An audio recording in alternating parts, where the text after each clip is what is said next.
¿Qué se nota si se ve?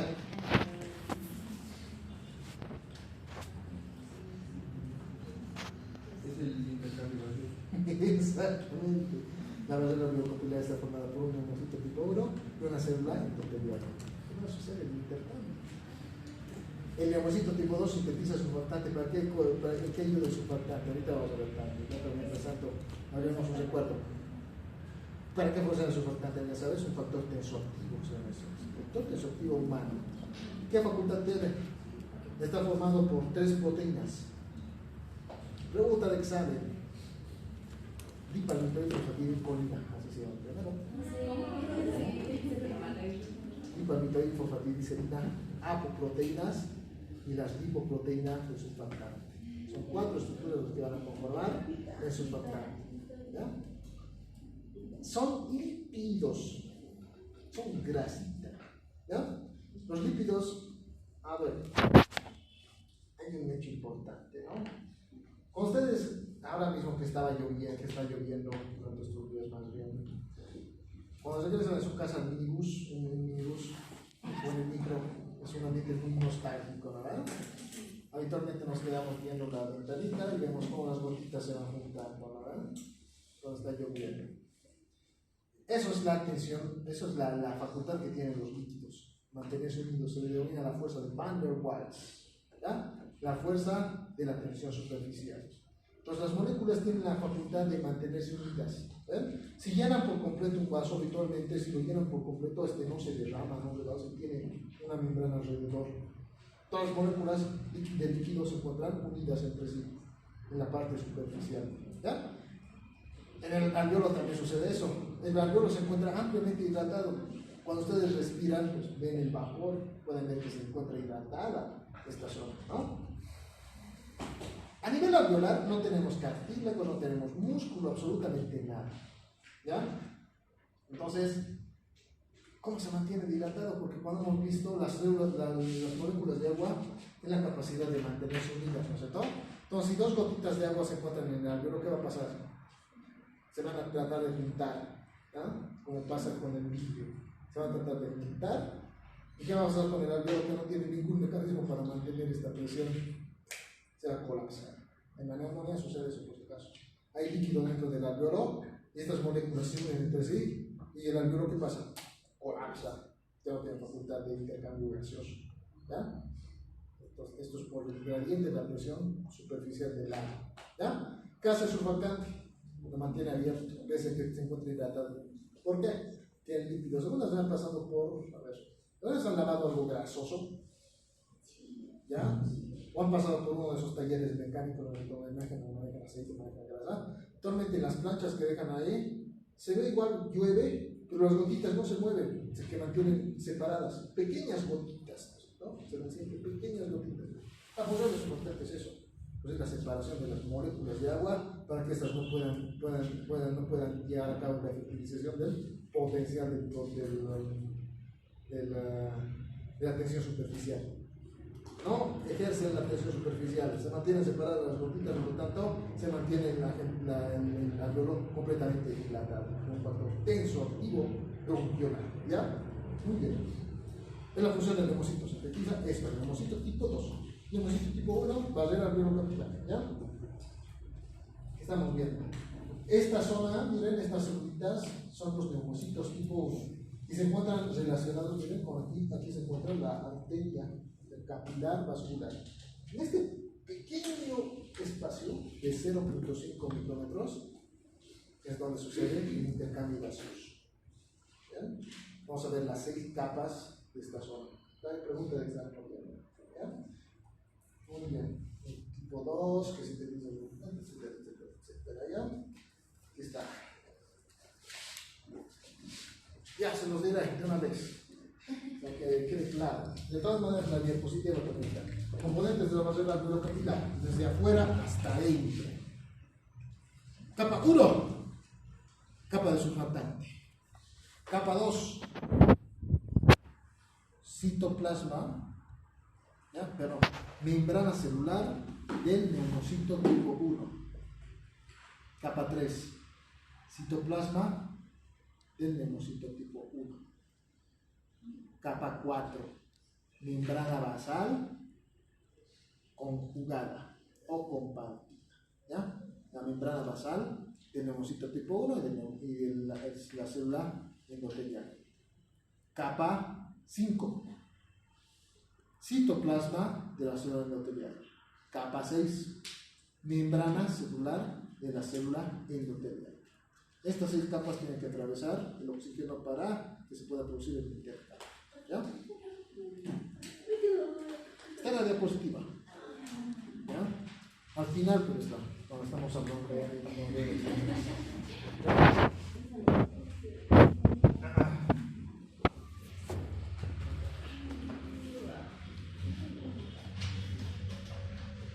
no pasa los que tienen la producir saliendo del líquido capilar hacia el líquido de la estructura alveolar. La estructura alveolar tiene líquido, pero actualmente cuando se produce un trastorno del equilibrio de las presiones, tanto coloidocótica como hidrostática del capilar, puede migrar líquido hacia este nivel, ¿ya? Por ejemplo, hipoalbuminemia produce edema pulmonar, ¿ya?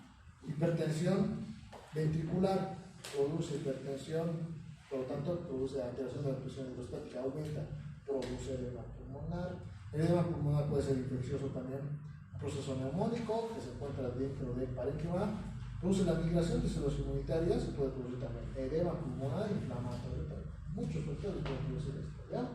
Pero los 3 más importantes van a ser la presión capilar, que es de 7 milímetros de mercurio, la presión coloidocótica del líquido intersticial, que es de 14, la presión negativa del líquido intersticial. Todas estas hacen que el líquido tisular, que el líquido plasmático pase hacia este espacio, ¿ya? Pero por el otro lado, tenemos una fuerza que la disregula. Esta presión de salida va a ser la presión coloidocótica del plasma, ¿ya? Esta es una presión que impide este proceso, ¿ya? La presión coloidocótica del plasma de 28 milímetros de mercurio evita que el plasma pueda salir hacia ese espacio. Y las otras presiones hacen que no salga, ¿no sé por qué? La presión coloidocótica que no salga, y las otras presiones para que salga, y eso nos da una presión de 1, miren, una presión de salida de 1. Y por esta presión se puede producir la difusión del oxígeno. Esta es la presión que favorece la salida del dióxido de carbono y el ingreso del oxígeno en el capilar. ¿Ya? Estamos viendo nuevamente el juego de las presioncitas, ¿verdad? Las presiones negativas, presión coloidocótica, presión hidrostática del tejido vascular, oncótica del intersticio, hidrostática del intersticio.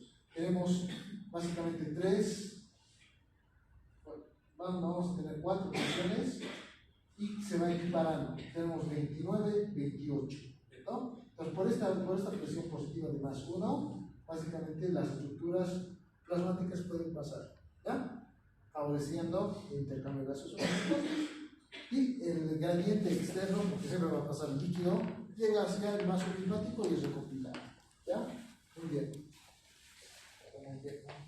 La acepción de volumen básicamente es de alto pulmón, recibe pulmón básicamente por minuto recibe 5 litros, ¿bien? Porque parte de la circulación ventricular derecha. Todo lo que está retornando del torrente vascular llega hasta el pulmón, pero la presión es muy baja. ¿Ya? La presión es muy baja. El promedio de la presión es de 25 a 8 milímetros de mercurio. A nivel sistémico, ¿cuánto es? 120, 60. Presión sistólica, presión diastólica, ¿no? ¿Verdad? Acá es 25,8.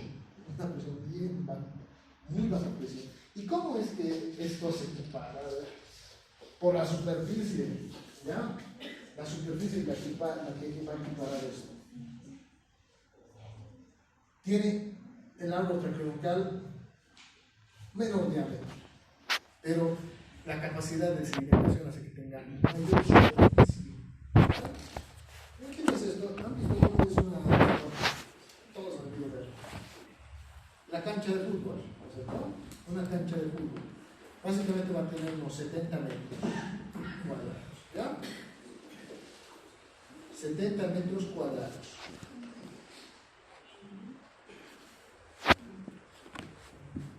Imaginen que tienen una película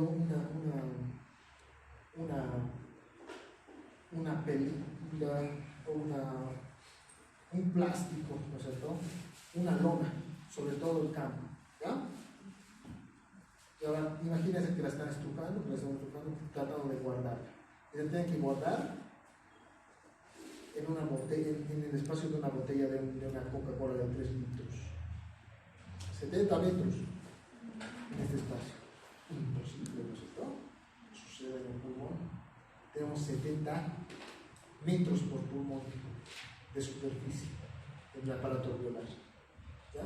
70 metros. Entonces, a pesar de que la presión es mínima, recibe mucho volumen sanguíneo, a pesar de que la presión es mínima, esta superficie tan grande que tenemos favorece que exista el intercambio efectivo.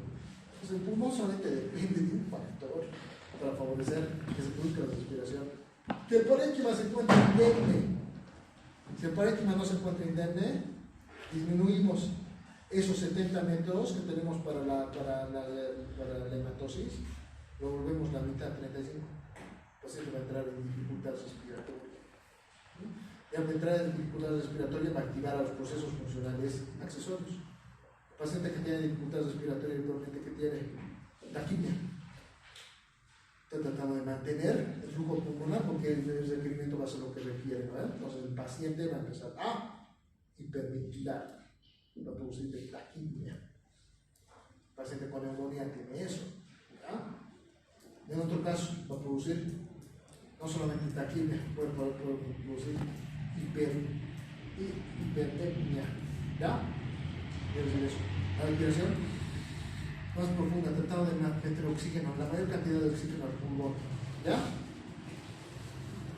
Estos son mecanismos que coadyuvan en el proceso de la regulación del flujo ventilatorio, ¿ya? Por esa razón se produce, porque la superficie se encuentra normal, ¿ya? Por lo tanto el pulmón trata de reabastecer, ¿ya? Muy bien.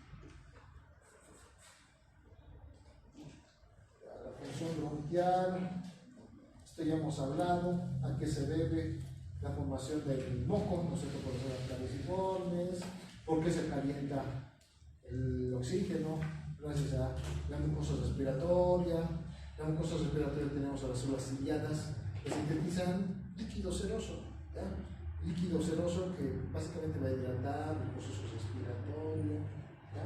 Es un líquido intersticial salino, habitualmente funciona por la apertura de unos canalcitos, se deben a los canales SFDR, canales antagonistas de la fibrosis intersticial pulmonar. Así se llaman estos canalcitos, ¿verdad? Estamos viendo ese proceso de la mecánica respiratoria que produce las células caliciformes producen moco, las células ciliadas producen un líquido seroso, ¿ya?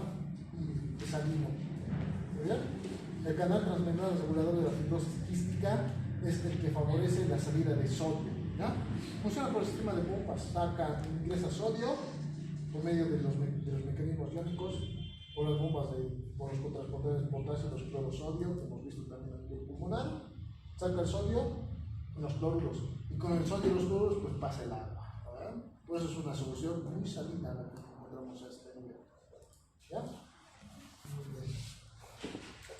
Cuando existe fibrosis quística, entonces estos fenómenos generan en el proceso de la fibrosis, no hay estos canales, entonces el tejido se encuentra seco, y mantenerse seco produce un proceso de cicatrización, ¿ya? Por eso se llama el factor de la fibrosis quística.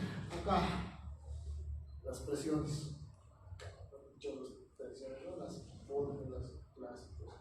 Y las dos presiones vamos a prestar atención, lo que nos va a servir para la función respiratoria. Muy bien. Ya esto no nos importa mucho, vamos a pasar a la ley de Boyle. La ley de Boyle la hemos visto al principio, es la de la difusión. A mayor cantidad de moléculas tenga un espacio, más facilidad va a tener de difundirse. Esto ya hemos visto cuando estábamos en hito 2, ¿cierto? El primero o el segundo tema era el gradiente osmolar, la ley de Boyle. Más difusión por mayor cantidad de moléculas. Y esta es la más importante, por lo menos en nuestro medio, la ley de Dalton, la equiparación del gradiente de la presión atmosférica frente a la presión intersticial. Acá, de hecho, este esquemito lo he sacado de un librito que se llama La Fisiología de Silverton. Básicamente nos está explicando que la presión a nivel del mar, que es de 760 milímetros de mercurio de oxígeno, va a equipararse con la presión intersticial.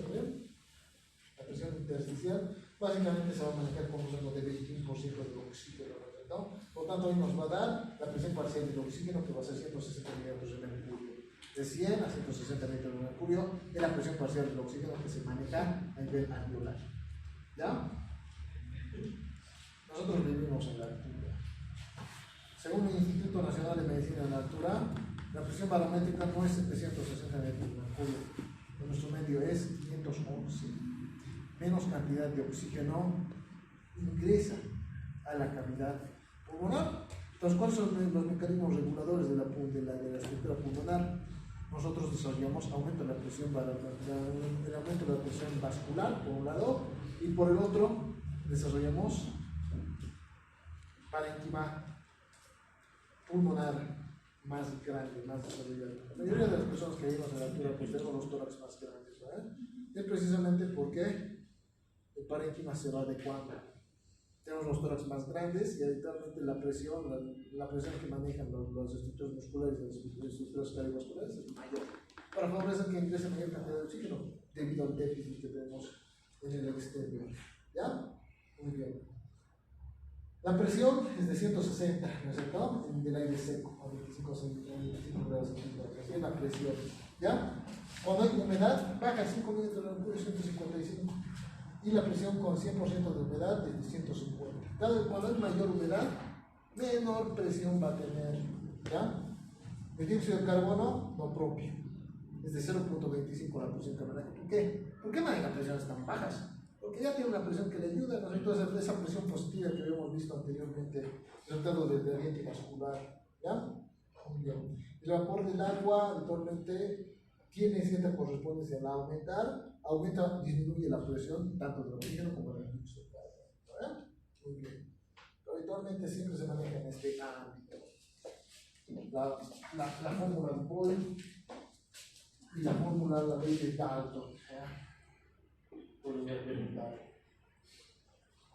De todas maneras, si quieren, ahí está un resumencito, un cuadrito ahí que nos explica las leyes de los gases. Solo van a leer. Ya. Pregunta de examen.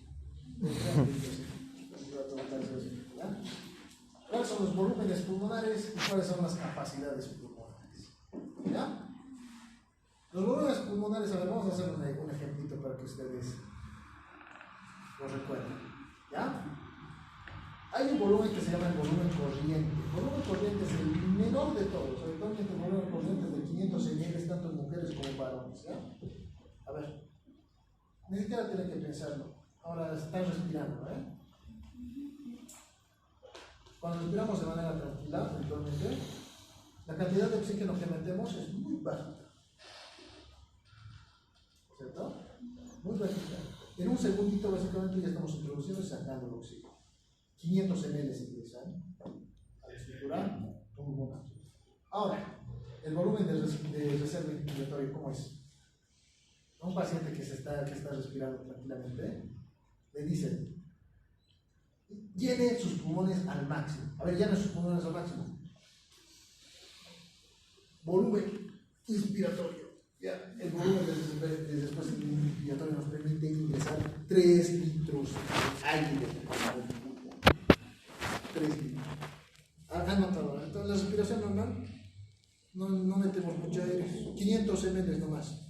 Pero cuando insuflamos con todas nuestras fuerzas, activando nuestras estructuras musculares, incluso accesorias, metemos 3000 ml, 3 litros. Ya. Esta es una. Hay un volumen de aire en los pulmones que se mantiene, se denomina el volumen de reserva expiratoria. A ver, es así. Respiren tranquilamente. Ahora, no inspiren nada. Boten todo el aire que tienen los pulmones. A ver, después de respirar tranquilamente. Queda un volumen. Este volumen es de 1100 ml, es el volumen que se mantiene en los pulmones, manteniendo la confianza. ¿Ya? Y hay un volumen residual que se encuentra en el espacio muerto, esto no lo podemos sacar. ¿Ya? Este volumen no se saca, porque es el que mantiene las estructuras parenquimatosas abiertas. ¿Ya? Este es de 1200. Entonces tenemos un volumen máximo que podemos ingresar inspiratorio. Un volumen que se mantiene en ese espacio expiratorio. El volumen corriente es la respiración tranquila, ¿correcto? Y el volumen residual que se encuentra en el espacio muerto, que es que no lo exteriorizamos. ¿Ya? Total, los volúmenes pulmonares van a dar un total de alrededor de 5.800. Es distinto en el varón que en la mujer. Hay algunas características distintas. Los pulmones de las mujeres son menos parenquimatosos, tienen menor reserva de oxígeno, entonces eventualmente son de 4.200 ml. ¿Ya? Muy bien. Ahora las capacidades. Las capacidades son la suma de estos valores. ¿Ya? La capacidad vital es la suma del volumen corriente, el volumen expiratorio y el volumen inspiratorio. ¿Ya? Todos estos. Menos el volumen residual. Es la máxima capacidad que tenemos de ingresar o de exteriorizar el aire de los pulmones. ¿Ya? Tenemos también el volumen o la capacidad pulmonar. La capacidad pulmonar total. La capacidad pulmonar son los 4. Si les pido capacidad pulmonar, pues me van a sumar los 4. Entonces voy a colocar distintos volúmenes, entonces me van a calcular la capacidad pulmonar. ¿Cuál es capacidad total? Los 4. ¿Cuál es capacidad vital? Solamente 3, excluyendo el volumen residual. Cuando es capacidad inspiratoria, solamente tomamos los primeros. El volumen corriente, el normal, el que respiramos, y el total que podemos respirar. ¿Ya? Y el volumen de la capacidad residual funcional, básicamente lo que podemos expirar, catalogado por el volumen de respuesta expiratoria y el volumen residual. ¿Ya? Esos son los volúmenes y esas son las capacidades. Y todo eso se mide por espirometría. ¿Ya? ¿Terminado? Ya. Nuevamente, en la inspiración, bueno, esta es la maquinita que actualmente se utilizaba, los todos son electrónicos. ¿Han visto esa maquinita? ¿Han visto los Simpsons, Cuando vamos a entrar a la casa y hay una maquinita que tiene una pelotita, no sé todo, y Homero se toma todo el líquido. Eso es un espirómetro. Mide el potencial, la presión que ejercen los pulmones al volumen total, a la capacidad total, a la capacidad respiratoria y a la capacidad tanto expiratoria y también inspiratoria. Esto sirve para valorar cómo se encuentran estos valores. ¿Ya? Muy bien. Importante, a ver,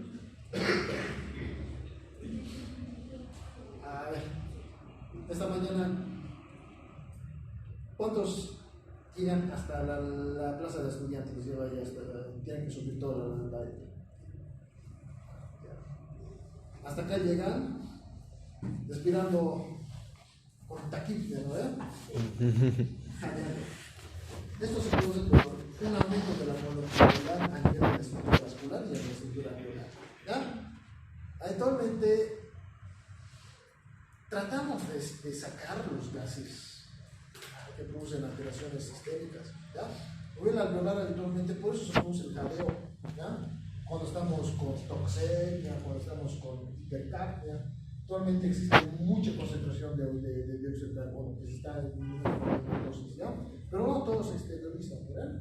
Cada vez más, con cada respiración, va disminuyendo la concentración. Por eso cuando nos cansamos mucho, actualmente para recomponer la función respiratoria y que los gases puedan recomponer nuevamente su homeostasis, nos lleva un tiempo prolongado, ¿no es cierto? Digamos acá, respirando más rápidamente. ¿Por qué? El dióxido de carbono trata de salir, tratamos de sacar ese carbono del agua de la respiración. Muy baja presión tenemos este enfermo, ¿verdad? A nivel alveolar, entonces requerimos mucho esfuerzo.